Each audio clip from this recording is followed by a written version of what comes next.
Africa has never lacked stories. It has simply needed more people who are willing to tell Africa's stories. Now, tonight, we're going to be exploring the intersection of storytelling, identity, and the power of modern African voices. There are people who write about culture and there are people who shape culture. Tonight's guest has done both. Good evening, everybody, and welcome to Let's Talk. I'm your host, Umoya. Now, today we're going to be diving into the journey of a woman who has spent her career documenting African stories and African life through fashion, journalism, and cultural commentary. From award winning journalism to trend forecasting, blogging, and opinion writing, Milisuthando has built a career around telling stories that challenge the perceptions of Africa and celebrate its creativity. Now, before we get into today's conversation, let's take a quick look at the short inserts.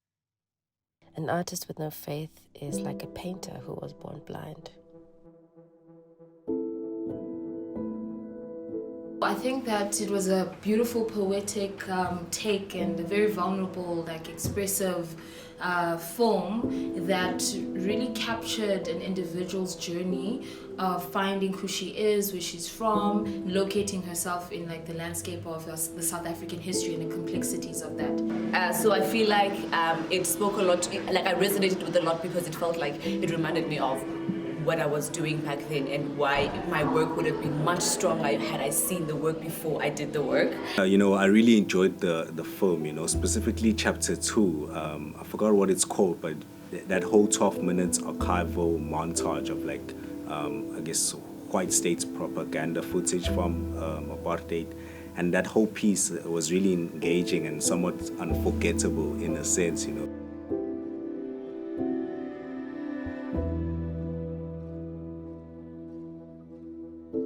My name is Milisuthando. It means to represent love, to stand for love, to literally stand up for love. It's just a strong piece of content that was so layered by different mediums and again, consistently engaging and unforgettable. My name is Milisuthando Bongela. Umlalazo mwelazo ucikile, ungwekazo ngwenya umpangeza ithuntukela. Usivunda madinga nenkomo, umpundu izincinana zilinga nokususa. Umhlophekazi ungelengele, kungeyakhasa yazikonakele.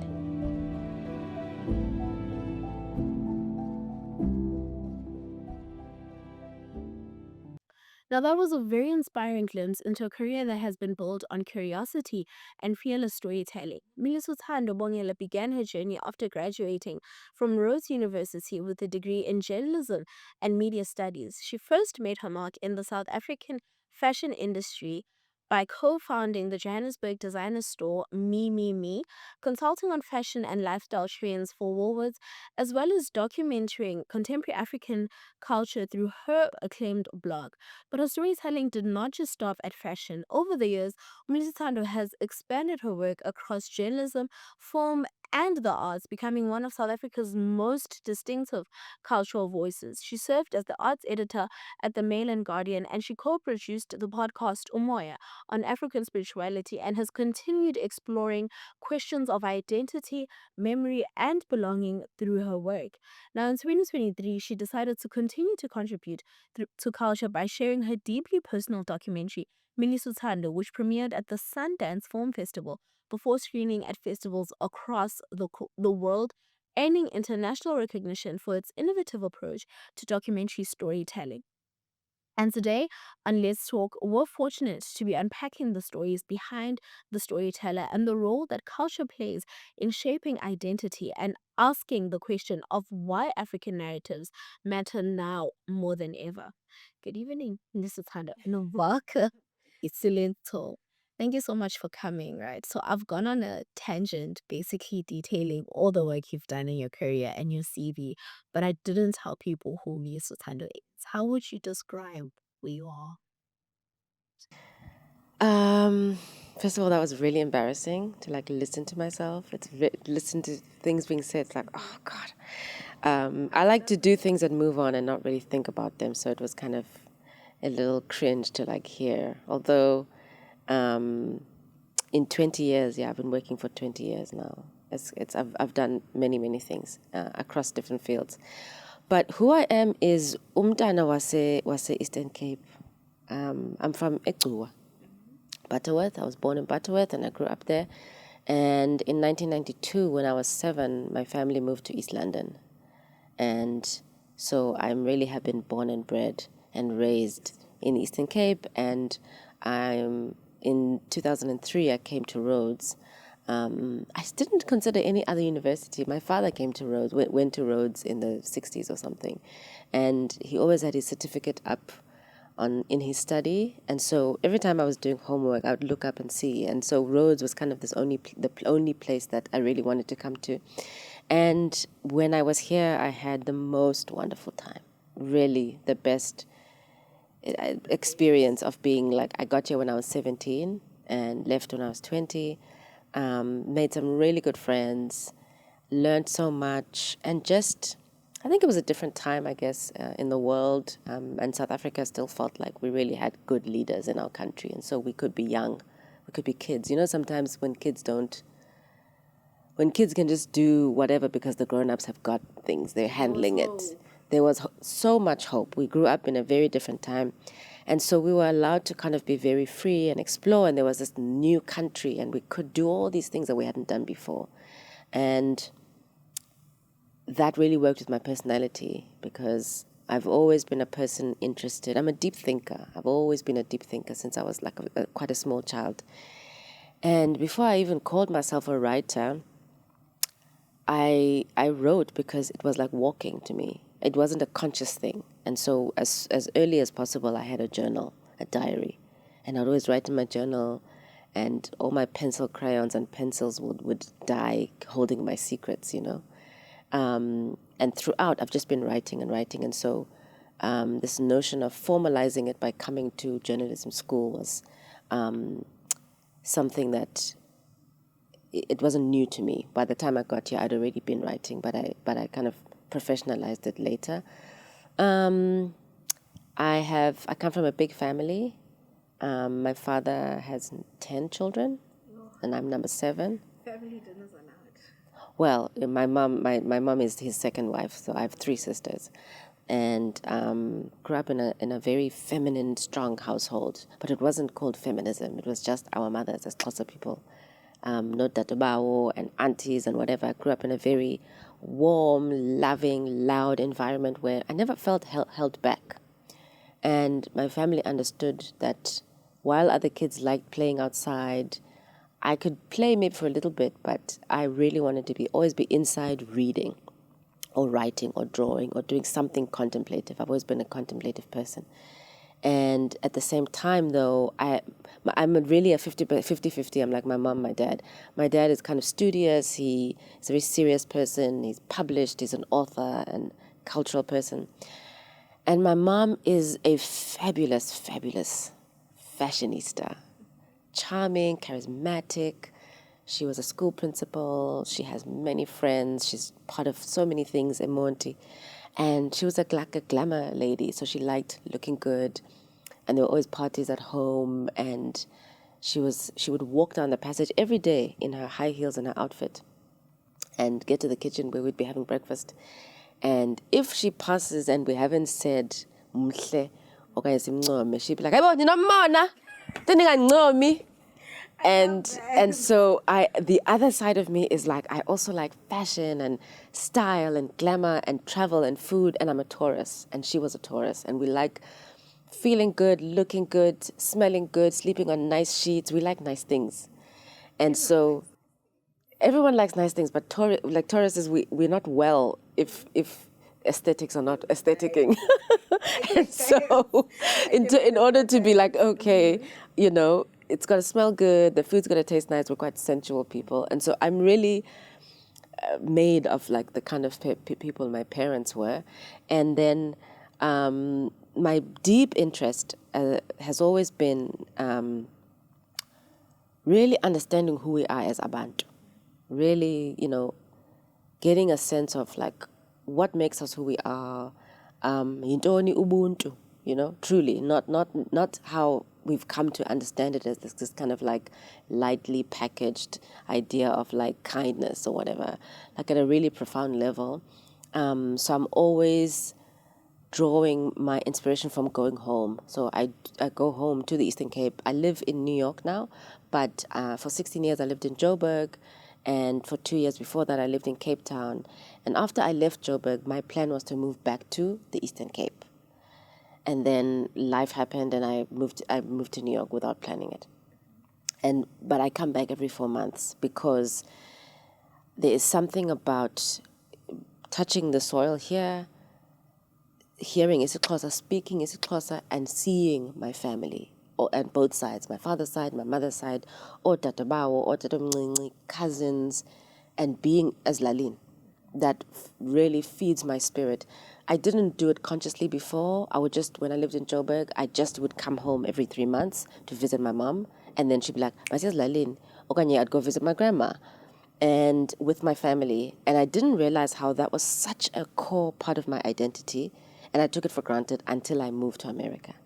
Then I was like, I mean, New York is amazing in its own ways, 10 out of 10 in many ways, but there was something so profound missing. And I realized about, kanene laa nto yomane ndigoduka every 3 months, it was like putting something in me that now when I'm there, I don't have, and there's nothing like that. It's very urban, it's very concrete, it's very hardcore. There's only English or like other languages. Ako sintu. Yeah, it reminds me of what we as students normally say, like when things are getting tough academically, it's like "Angiyothatha amandla ekhaya." Tatamandla kai. There's a meaning to that. I think it's a very profound thing. And so there was one year where I couldn't come home, and I was like really depressed because I was like, I don't even need, I just need to go there and just like hear people, see people, and be surrounded. And so the older I become, and I've traveled the world, I've seen many places, and the world is wide and beautiful and gorgeous and complicated and difficult, and there's many things to see out there. But lento ingumntu, after a while, has always got to come home. And so I'm now 41 and know that. I'm not like unconscious about it. So I consciously always come home to Tatamandla, but also to kind of do serious considerations in my work about how to preserve this thing. Because as time goes by, as we all get more globalized, as we all speak English and kind of move away from the various ways in which we have been raised, as Imbeko, depletes over time, and kind of simple ways of how we were raised as Abantu are like being depleted, there's something in me that's like, hey, how do I preserve this? Culturally, how do I preserve it? In the work, how do I preserve it? How do I show up in a space to play, not play, but to occupy the role that comes with my age? In your 20s, you're young. It's fun. You're chilled. You're just like exploring things. In your 30s, you're trying to get a sense of yourself, still struggling. But in your 40s, you kind of have a sense of like what shoes you're in. And there's a responsibility to other people that we have, And so who I am is my parents and my family and my clan's child.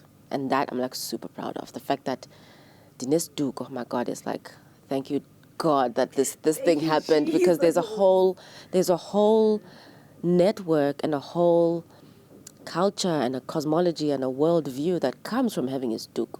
And sometimes you don't know, you just grow up uztuta, but you don't really know what that means. But one day you go, what is the meaning of this thing? Yeah. I love how you mention obviously you have Isdugo, because that sort of shows you your lineage of the people you come from. Because in isiZulu we say ukuthi insizwa inebo, which aren't necessarily iy'thakazelo zakho, but it's who people see you as, how Yes. you show up. And those things then your kids adopt and they grow up with, right? And then you also say you're a child of the Eastern Cape. Like you grew up in the Eastern Cape, you went to university in the Eastern Cape, but when you started your professional career, you sort of started it at Johannesburg, right? What did it mean for you to start your professional career at Johannesburg and not in the Eastern Cape? And what do you think can be done where we get to a point where people don't necessarily have to go to big cities to establish themselves within the industry? Very good question. Very good question. I started actually in the Western Cape. So when I was still at Rhodes in my third year, I wanted to work. I was like, I need a job. And I used to work here there was a club called The Suite, which changed its name to Pop Art, or Pop Art changed its name to The Suite. I don't know what's there now. And then there was another job that I had at like an underground secret club called Masakane, which was under the union. So I always worked while I was here. And by my third year, I was in TV and I was like, I really want to work in magazines. And the fashion thing was like really pulling me, and there was no fashion around here. And so what I did, I think around September of my third year, I bought all the magazines I used to like. 17, Cosmo, Y at the time. These don't exist anymore. You guys are not reading magazines. I briefly though. So there was a time where South Africa had so many, Elle, Marie Claire, Cosmo, Y, Tribute. There were all these magazines. And I bought all of them and I looked at the masthead. And I was like, what job can I do here? And I wrote a letter to 17, an email. At the time, I wrote an email to the editor of 17 telling them who I am, I'd like to get a job. I wrote to Cosmo, I wrote to Y, I wrote to all of them. And Cosmo was the only one that responded, Cosmopolitan. And they said I should come for not an interview, but they were looking for someone young and fresh out of university to work in their fashion office. And I was like, my dream job. Dream come true. Dream come true. And I remember taking a bus from Gqeberha to Cape Town to go and see the office, to meet them, and to see Cape Town, because I'd only been there when I was a child. And when I came back, I was like, definitely I want to work there. Applied for the job formally, and I got it. But then, just before, as I was about to move to Cape Town, they said, by the way, you need a car and a license. And I was like, I don't have a car or a license. And they were like, well, sorry, you can't get the job. And I was like, no. And I wrote a letter and I said, I think it was 2006. Quite early. I was like 20 years old. And I said, well, this is South Africa. And we've like yesterday just come out of apartheid. Like the idea of having a car is like so far from my reality as a young black girl. Even a license, I think it's unfair for you guys not to give me this job because I don't have these things. If you hire me, give me 6 months and I can try and get these things. I don't have a job. I don't have rich parents who can just like get me a car. So like this is a form of exclusion. And in fact, this is against like affirmative action laws or whatever. I argued my way and I think they got scared and they were like, okay, fine, you can get the job. And I got the job. And I think it was because the media was set outside of the Eastern Cape, formally speaking. The magazine industry, there were very few fashion magazines or kind of glamour magazines here in the Eastern Cape. And so were most of the media institutions, were either in Johannesburg or Cape Town. And there were very few here besides the school, which was producing a lot of practitioners, a lot of scholars, a lot of people. But most of us were even being encouraged when we were here to go get internships at SAFM or at the SABC or at the Mail and Guardian or at all these places because most of the institutions were there. And when I got to Cape Town, I worked, I didn't get my license. I failed it like 4 times. I failed my license 4 times. I only got it on the 5th. So throughout that whole time, I never had a license. And it was the first time it was my first formal job and the first time I was really exposed to a publication and what it takes to actually run a publication. So I learned a lot. But after 2 years there, I moved to Joburg. And I wanted to do fashion more kind of less media and more fashion. When I was in Cape Town, I wasn't writing at Cosmo. Because I was very busy working in that fashion office, and The Devil Wears Prada came out at that time, and I went to watch it with my boss actually, who was like the Miranda Presley, and I remember loving that job but missing the fact that actually I'm a writer, and Alette Skun told me the other day that she was very angry with me that I went to go study fashion because she was like I could have been a writer. after that is when I moved to Joburg and to work more seriously in fashion. That's when I founded the shop. But the part in me that wanted to say something to the world, that's when I started the blog. And so it was kind of, and it was never what blogs have become now. It was kind of this small personal space where I was like, I have something to say, but I'm not like trying to draw thousands of readers. I'm just saying it because I want it to be a public diary, and there's this need in me to speak about what I'm seeing. And I'm new in the city, and I've never been exposed to so many things. And I think now I'm at a time where, again, I'm thinking about the next 20 years and legacy. And where is the most important place for me in my heart? And it's the Eastern Cape. And so that's why when I left Joburg, I wanted to move to Exinza, actually.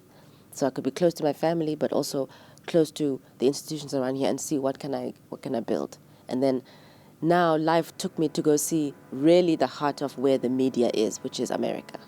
How it's all produced, what it takes to build a film festival, what it takes to run a publication. I'm now, Ingati, life was like, wait, you need to see really the bigger picture of Before it. you can come in a state. Exactly. And so I'm at that point, I'm now kind of new again somewhere else, studying, looking, seeing how it all feels. But the plan is definitely to come back because Ilandiba, you can't, to what end is my success if like I can't show it where it matters the most, which is like to other little black people, other black children in Eastern Cape. Yeah, so the plan is to return. I love that the plan is always sort of has that home, right? So you mentioned that you found your first love in fashion. That was like your way of sort of expressing yourself, sharing your thoughts and your opinions. Then you started, well, you've always been a writer, but now you've started writing more formally. And then you then delved into filmmaking and into the arts. What sort of was the drawing factor to all these different kind of art forms? Because sometimes when we grow up, we have this thing of pick one discipline and move in that discipline. Why didn't you stay in that one discipline and sort of box yourself in? Because why should I stay in one? I feel like we've been shut out from so many things as black people in South Africa. Because of colonialism and apartheid and all of our history, there's so many avenues of expression and forms of like trying things that we've been shut out from. Even in things like food. You know, when you grow up in one little place, your palate is only of that place. Then when you go and see opportunities, I can have Korean food, I can have Japanese food, I can have Indian food, all these things. Your interest in the world expands as your palate expands. And I've never been the kind, when I was young, I learned this word that, because I was like, finally a word that describes me, and the word was protean. A person who is kind of who's multifarious, who's interested in different things, somebody who is not one thing. And I'm always driven by my intuition. And fashion, when I went into fashion, it was purely intuitive, purely because it makes me feel good, and it's the thing that I really, I'm drawn to, and I'm good at it. Like when I was in it, I was like, I'm good at this thing. And it makes people happy, and it was working. But I didn't enter it from like a superficial level. I was like, oh, South African designers, this is a thing. They're amazing. But we were only ever seeing like the very fancy, not couture, what do you call it, like the fancy ball gowns at Fashion Week, and not everyday clothes. You can't wear a ball gown every day. So I was like, but what if we wear this stuff all the time and it's just available? And when I worked in Cape Town, that was the case. But when I came to Joburg, everything was only like David Tlale or like Clive Rundle, like very famous, expensive clothes. And I was like, no, man, I just want to wear a cute dress for like 500 Rand. And so that's how I started the shop. So my interest in fashion it met with my passion for developing and recognizing the beauty and the necessity of the arts, and how with this South Africa we are so lucky to be naturally artistic people. We're incredible singers, we're incredible dancers, and I'm a piano showing the world now. Like we take it for granted because we're like, yeah, so I got to drive a song, and I'm like, no, that's not happen. That doesn't happen everywhere. Not everyone can just children, and our singing, and it extends to the ways in which we express ourselves artistically. Our visual arts are amazing. But when you get to these things at a formal level, you still experience the exclusion of, at the time at least, but there aren't enough black people who are filmmakers. Bakona, but not enough who are really speaking from a perspective that really feels like it's like a black South African voice or perspective compared to, say, films from West Africa, where you're like, okay, in West Africa, these are like West Africans who are like putting their culture through this thing. When you watch an Italian film, you're like, yes, this is Italian. When you watch a Japanese film, Nollywood, you're just like, this can only come from that place. And something like film, I feel like South Africa, we haven't figured out exactly our niche and our voice and our entry point. And I'm interested in all the arts. So when I was at the Mail and Guardian, it was a fantastic time because I've always been a supporter of the arts. And I always felt like, I'm not creative in that way. I'm not like artistic in that way. So I can't like draw well or whatever, and I can't sing well. But if there's somebody who sings well, I'm like, yes, let's support them. If somebody who draws well, if somebody who writes well, fantastic. And so for a long time, I supported others. I was like, let's create platforms. Even the shop, MEMEME, that I opened with my business partner at the time, Doreen Southwood. The whole point was to make a shop that has clothes from all over South Africa. And MEMEME Joburg had clothes from Africa even, from the rest of the continent. Sorry, I've completely lost my train of thought. We're asking about what inspired you to sort of... To do all of these different things. It was a matter of, I'm passionate about all of the arts. If I could get into food, I would get into food. If I can get into design, I would get into... I mean, I did work with like fashion designers a lot. But anything that has artistic expression, I'm just interested in it. There isn't a one-lane thing. I think the one-lane thing comes from a need to like make a career and make money out of something. And I think it's a very limited and very Western way of dealing with something that is inherently human, which is art. All human beings are creative, actually. It doesn't matter if you're an accountant or an engineer. When you sleep, you dream. In the dream, you're drawing pictures, you're making movies in your mind. Your brain is naturally creative. Our ancestors across the entire world were extremely creative. They were designing things that never needed to be designed. Smoking pipes, you could have just made a simple pipe, but if you look at like 20th century smoking pipes or 19th century smoking pipes, they're like ornate, walking sticks, chairs, pillows, everything they wore. You're just like, these people were, all of them, and these were grannies, okay, and aunties and men who from 4,000 years ago, people have been making art. But I think the idea of having to choose a lane or like stick to one thing is kind of an industrially, it's about having to make money from it. It's the industry that makes you think that I'm doing this so I can make money. No, art is a thing that helps people to live. Without it, we will die, actually. Because imagine if there was no music. How would you... I know you guys are obsessed with you can't even be silent. Anyway, imagine a life without music. Imagine a life without cuisine, without different food. Imagine a life without hairstyles. Everything we do is... So, and my parents were like this.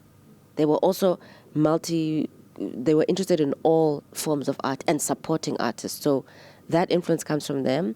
But my own one is about recognizing the necessity of art in human life and in life in general, and always standing up for that. Has it always made me money? No.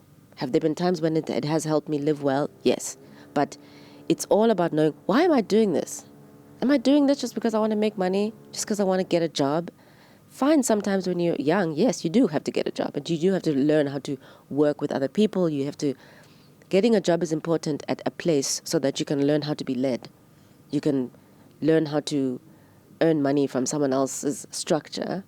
And also, I mean, the most important lesson from working in magazines, for instance, was that I knew nothing about magazines, production-wise. And I didn't know designers. I didn't know anything about fashion shoots. I didn't know anything about a set, And I learned at a very established institution. Then I formed relationships with everybody on set. So if you have to phone Woolworths every week, to get the new collection, or you have to phone a fashion designer every week to see at your shoot, are they going to have stuff? You form relationships with their assistants and their people, and that by the time I left, I had real relationships with people across that field, so that by the time I started my own business, I wasn't just cold calling. I wasn't a random person who had to introduce themselves. It's important to work so that you can get to know the industry that you're interested in, or the space that you're interested in, at a relational level, because that's the difference between, starting your own thing, because when you're calling that person, they know who you are. They're like, oh, it's Millie. I worked with her at that set, shoot, or whatever. I know who rather than having to be like, hey, send your CV. So interning, very important. I interned at the SABC under Vuyo Mbuli when he was still alive, and I worked at his show, which was amazing. And by the time, after the internship, I was still here at Rhodes, and some of my colleagues in our class, we were like, let's start a conference, a media conference. And it was broadcast and written media, print. It was print and broadcast. And we had celebrities at our conference. Why? Because I now knew Vuyo's assistant. And I said, hey, can you get Vuyo Mbuli to come to our conference here at Rhodes? Can you get Zamkosi to come? Because I'd spent a month at the SABC running around doing things for free and staying at my aunt's house. And they came and they made that conference incredible. And so that exposure meant everything. And that's why it's important to work. But at some point, some of us don't want to work for other people. Some of us are like, I can start my own thing. And then you go and stand your own thing. And then you forge your own path. Yeah. You speak a lot about shaping sort of young minds and ensuring that Black people have pride in who they are and their identity, right? And one would say that you sort of grew up on the periphery of apartheid, where you weren't really a part of apartheid because you weren't old enough to sort of be cognizant of the horrors of apartheid, but you also weren't young enough to be exempt from some of those experiences, right? What would you say that has shaped your perspective? Like, how has that shaped your outlook on life and the way that you approach issues of race and... My outlook is fully shaped by the South Africa that I grew up under. So, as you'll see in the film, I grew up in the Transkei, but not really understanding Transkei as a state, and that it was 100% part of apartheid, but in its own way, where it was inverted. It was like Black people had more rights in the Transkei than white people, but it was still part of the apartheid's vision. But as a child, Transkei meant home. It didn't mean anything political. I was too young to be told about what was going on. When Nelson Mandela came out of jail in 1990, I was 5, and I do remember there was a massive gathering of people that looked like a toy in the streets, but I had no context to understand what it was for. I just saw thousands of people being very happy. And I remember that night we were allowed to stay up later than usual because there were people at the house and there was ishaza. They were popping champagne and they were happy, but I didn't know why they were happy. And then my childhood and so many of my generation's childhood is marked by the fact that there was this massive change that happened in our country politically, where we one day couldn't go to certain places, and then now everything was open to us. And then on top of that, we had these incredible leaders. We had stalwarts who were shaping our reality, who shaped the Constitution. So I was alive when the Constitution was being negotiated and written and when it came out. I was alive when gay marriage was allowed for the first time in the country and enshrined in the Constitution in 1996. So the World Cup, Mandela, both Mandelas, Winnie Mandela and Nelson Mandela, all of these people emerging as these leaders and then learning about South Africa and what had happened to them was something we did at school. Not fully, but that politics of integration, the politics of like, we are united, Simunye, we are one. This is what we found on TV every night. Every night you switched on the TV, every day actually. Between the TV shows, you would get this notion, Simunye, oh, we are one. And then, because we watched SABC 1, the diversity there was like this thing that was pushed and pushed by black people and white people and colored people and Indian people. We have to live together. We must learn each other's languages.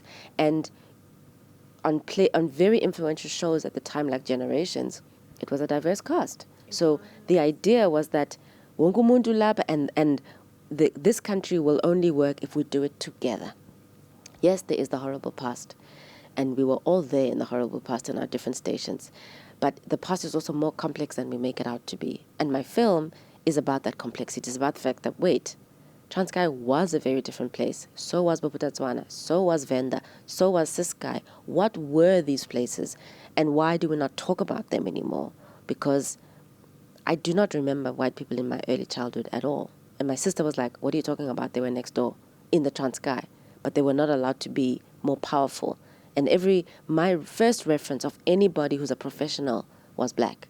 So doctors, lawyers, accountants, beautiful, glamorous women. Our television was Xhosa. So there wasn't a sense of I'm less than. Even the books that I learned how to read on were in Xhosa, and they were written by my father. And everybody in my class was black. So there wasn't even a racial consciousness, because life was just that. It's only later when we moved to Eastern Cape, East London, that, wait, I'd never seen Indian people. I was like, whoa, what are they wearing on their wrists? Why do their mothers have the red dot? Why do they not escalate when we're praying, but not they're standing outside? Then I learned about Hinduism. And so my brain and my entire self as my generation is shaped by this difference and this merging. And I still believe that is, in a diverse country like ours, it's only going to work if we're all at the table. Otherwise, if there's one group only ever running things, they're not going to think about another group. So it's like my politics is shaped by that. But of course, in that coming to that conclusion about it, I had to learn the very ugly past, and I had to reckon with what does it mean that I grew up in a place like the Transkei when all of my friends were from Mdantsane, or in Joburg, lots of my friends grew up in Soweto or Komasho or whatever, and they come from townships, and they had a very different hardcore live experience of apartheid compared to me. And so my identity is also shaped by questioning the validity of the narratives we were told and how true they were. And of course, I'm shaped by the pain of black people, not just in South Africa, all over the continent and in America, where I live. When I see the dynamic of like racial hierarchy playing itself over and over again, primarily I'm about we must all have opportunities given to us. Mainga biko into where some people are left out because of their gender, their race, their sexuality, or anything like that.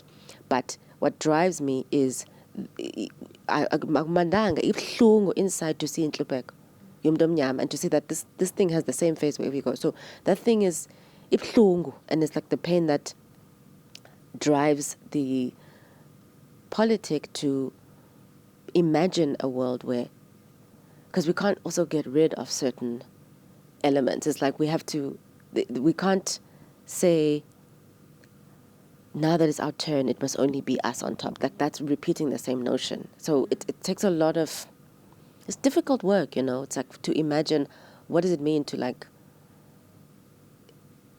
fix what we've inherited. Thank you so much. That's a very profound perspective, and I'm enjoying this conversation. I think I'm learning a lot from the way that you see the world and the way that you experienced the world, as opposed to me, who didn't even live within the apartheid era, because I'm only like 22. Oh, wow. You're a baby. I am. Milisuthando has told us about how diversity shapes our perspective, and we're going to continue this conversation with her after the break. We'll be back. Stay tuned.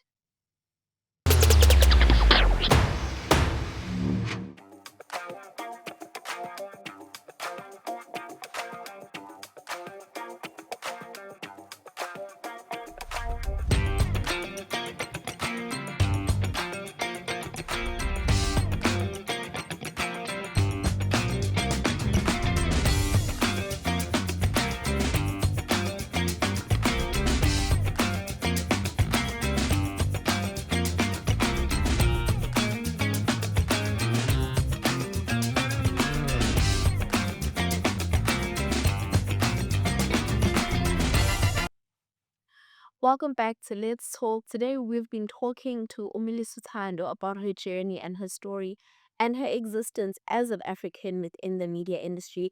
Earlier on, we were talking about how diversity shapes perspective, right? And you mentioned how when you moved to Joburg, you met with friends that sort of experienced life differently from you.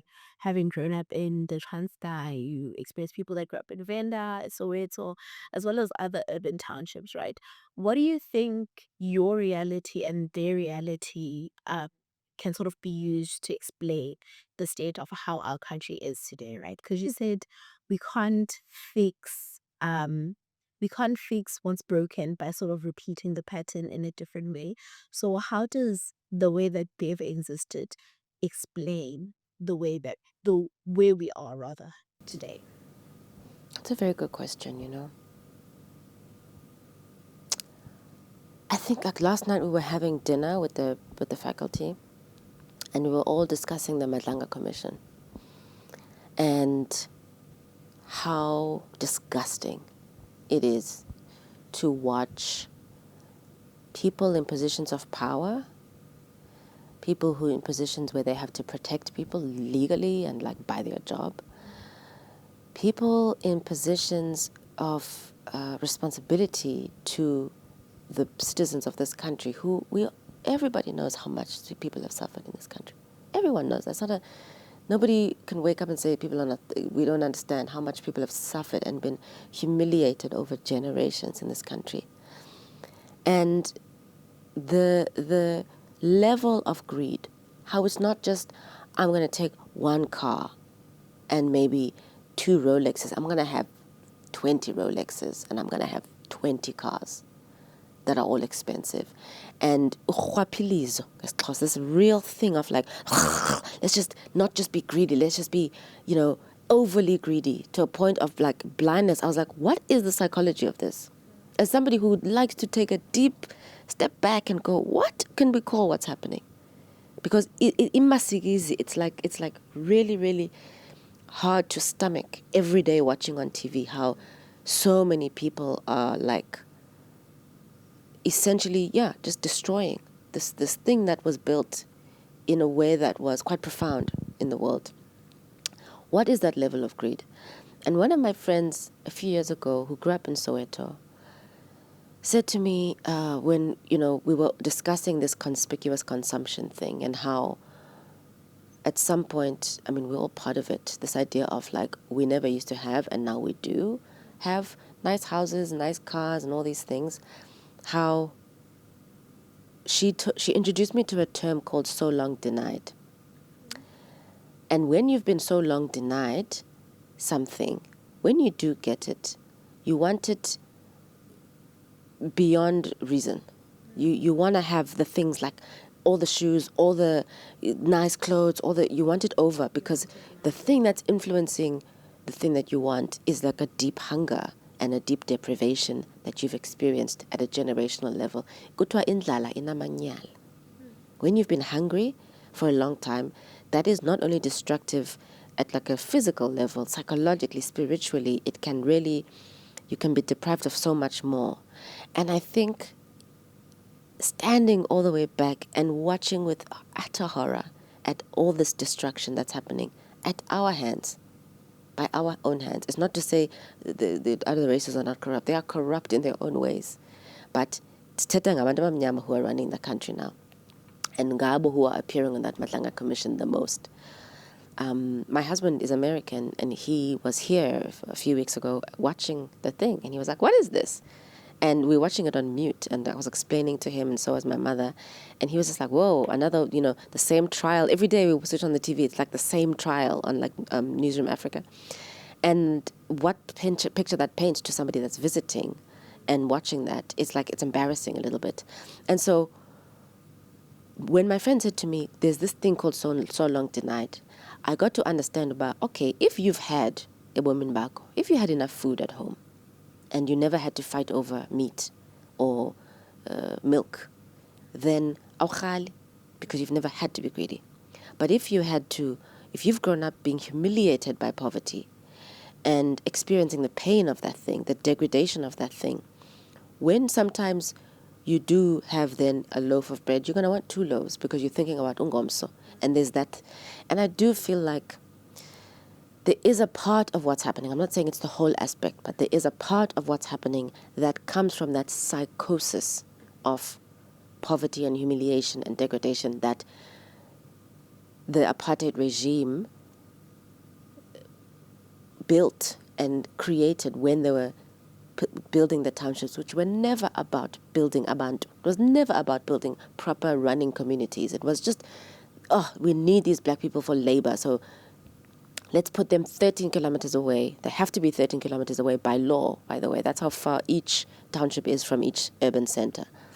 And because we need their labor. But we're not going to invest in their wellness. We're not going to invest in like them having nice parks and trees and safety and street lights and,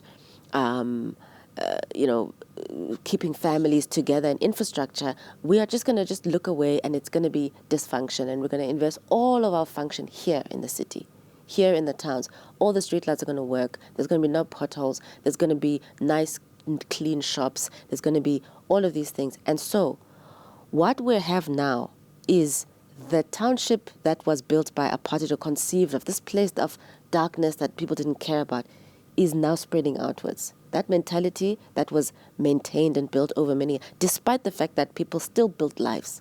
People still fell in love, they got married, they had families, they had dignity in their own ways from where they were. But from its beginning, it was never meant to be Ikaya, and it was fundamentally different from the ways in which we had homes as Abantu, from the ways in which we set up families, from the ways in which we worked with our land. To our whole entire knowledge system is based on umhlaba and having umhlaba, knowing that Tina, we don't have burial plots somewhere else. As Abantu, burial plot is here. Your people are here within the homestead. Your animals, your animals are your medicine. Isn't to heal abantwana ekhayeni come from umsela wenkomo nebhoko nenkukhu. That's going to be ezoxhelelwa up. This thing it philisa abantwana. The whole knowledge system is based on having land. And so the fact that we've been dispossessed of land and we still haven't gotten it back should tell us gamanyala alonto lana swabona. That's why we have this thing. And it's grotesque because it has to be grotesque. No, it's not. It's uncomfortable to see about Khubilizo, but you can't divorce what you're seeing from the history. And I know we like to because we're like, oh, it's been 30 years and whatever. I feel like on some level that's valid, and it's good that we should be angry, and it's good that we should be disgusted by this thing. But this thing at a fundamental level it's caused by a fundamental corruption of people's humanity. And we are also responsible for correcting that. We can't just, I'm not saying let's just blame history and turn to the front and say it's not us. No, it's us. We have to fight for what country that we want for our children, what continent we want for our children. And I can say this because I grew up middle class. I can say this because I have this perspective where I've never been hungry. We've never been rich, but I've never been hungry. I've never had to think about ukutya and where is it going to come from. And people in my position who also grew up in the Transkei never had to have the racial burden of it all. I feel like there's a responsibility that we have to take within the society. We can't all play the same roles. When my black friends from Soweto are like, I don't want to deal with Abelung. I don't actually want to deal with them at that intimate level. And it's not my responsibility to teach them ABC and to expose. No. I get that. I really do. Can I say the same thing as somebody who's never had to deal with hardcore racism and at the physical level? No. But somebody has to do the work of how are we all going to get into the same room and figure out how apartheid is going to never be repeated again.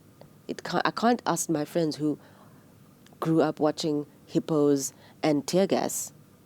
I can't expect them to do that work because basanela trauma, and it's understandable. I can't watch my friends who were invited to birthday parties in white neighborhoods and had to walk there because the taxi doesn't go to observatory after 3 p.m. and then their grandmothers had to wait outside while they were at the birthday party and then figure out how to get back to Soweto. Those things are still very real. But if you had Imoto Kokwene and you could be dropped up and picked up as and when, like I did, I cannot equate my experience to that. So I have to think about my Transkeian identity and the fact that my blackness is, I can get out of it if I want, because I can just go to as Lalin. Abana Lalibon. Nanelal, and there's a whole, so everybody needs to take up a position of response. Not, I like to say everybody, but other people don't care. I know other people are like, whatever, I want to drink the champagne. Fine, drink the champagne. But those of us who, and so I'm like driven by that. I can't say it's not my problem. It is my problem. The gender question is my problem.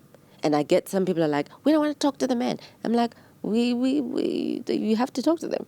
There's no society that we can create in which it's imbalanced, where we only focus on the girl children. The boy children will be left behind, and they'll get angry, and then something will get them when they're 13 and tell them what's happening now.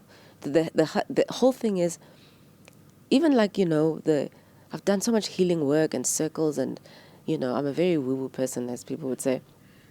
And, one guy asked me once, like, you guys are all like working on yourselves as the women, and like learning you're learning about your history, you're journaling, you're like going to therapy, you're doing all these things. And you are all like wanting to be in relationships. With who are you going to be in relationships? If the guy is Nyabashia, and you're just like, it's not my problem, you guys go talk to your, I was like, oh wow, this person is right, actually. And so this idea of doing that very uncomfortable, very difficult, very uncool work of like engaging the other, even if the other is problematic, finding a way to say, hey, in order for this thing to work, we can't leave other people behind. I'm like, I can do that work because I've had a privileged background, and I've never had to, I'm not so traumatized that I'm not going to use my privilege responsibly. Thank you so much. I love how you saying everyone has a part to play and everyone's role is sort of different because of their background, right? Thank you so much for this conversation. You're welcome. I hope you've enjoyed it as I much as am I thoroughly did. enjoying it. Thank you. So Milisuthando has told us that we all have a responsibility to play and a part to play in the way in which our futures turn out. Thank you once again for sharing your journey with us and for showing us that storytelling can take many forms. Whether through journalism, fashion, or cultural commentary, Milisuthando's work reminds us that the stories we tell have an impact on the world around us. And thank you to everyone at home for joining us on this edition of Let's Talk. Until next time, keep talking because silence changes nothing. This has been Let's Talk. Good night.